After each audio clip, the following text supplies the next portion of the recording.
Our speaker today. Our speaker today has been interested in civics for a long time. She has regularly attended Bernathen Borough Council's monthly meetings since she was in 5th grade. And last September, she was sworn in as Bernathen Borough's first ever junior councilperson. She will enter her senior year at ANC this fall and has been elected the girls' senior class president. She is involved in the high school service club, Delta Mu, and has been on the honor roll throughout her 3 years at ANC. On the side, she has also managed this past May to be named as an all-league softball player. And most importantly, she is a direct descendant of Mary Bradbury, one of the women tried and convicted of witchcraft in the infamous 1692 Salem witch trials. It is said that Mary could metamorphosize into a blue boar. We hope that will not happen to our speaker today. Our speaker is Lindsay Rose.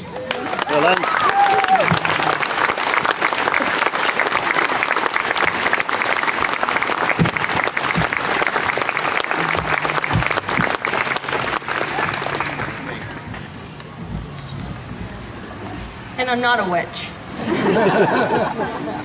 Good morning, everyone. Thank you, Mr. Cooper, for allowing me to speak today.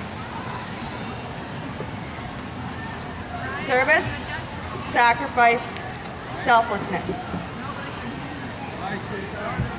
Yeah, that's right. Bring it closer.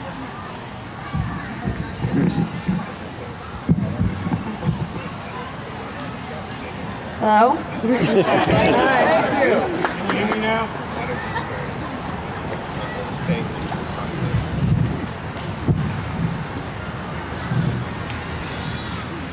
Good morning, everyone. Thank you, Mr. Cooper, for inviting me to speak today. Service, sacrifice, selflessness. If you only remember one thing from this speech, I hope it is these 3 words: service, sacrifice, selflessness. You can think of it in terms of the reduce, reuse, recycle logo. Only instead of 3 R's, it's 3 S's. Service, sacrifice, selflessness. Each one leads into another, forming a never-ending triangle.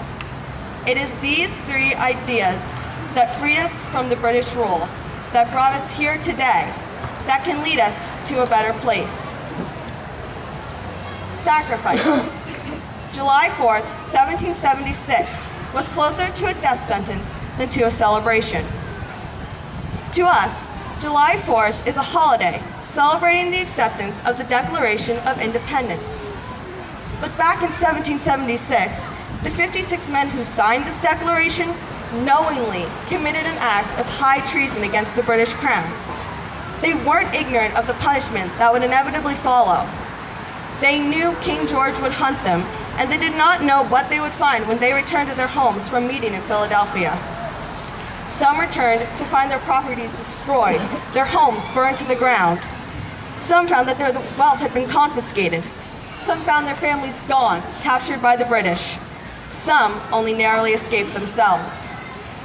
And all of this happened because they refused to take back their stand for independence. They refused to break this oath they had made to one another in the last line of the Declaration of Independence. And for the support of this declaration, with a firm reliance on the protection of divine providence, we mutually pledge to each other our lives, our fortunes, and our sacred honor. They all lost something, from the comfort of living peaceably at home, to the security of their worldly possessions, to their very families. Regardless of what happened to each individual, every one of them risked his life and fortune for the sake of his sacred honor. Every one of them chose the path of service, sacrifice, and selflessness. Selflessness. What if the Founding Fathers chose not to lead the revolution? Why was this sacred honor so important to them? Why were they willing to sacrifice so much for it? These men claimed in the Declaration of Independence that all men are created equal, and that they are endowed by their Creator with certain unalienable rights, that among these are life, liberty, and the pursuit of happiness. These were not merely high-sounding ideals to these men. These were principles of life worth dying for.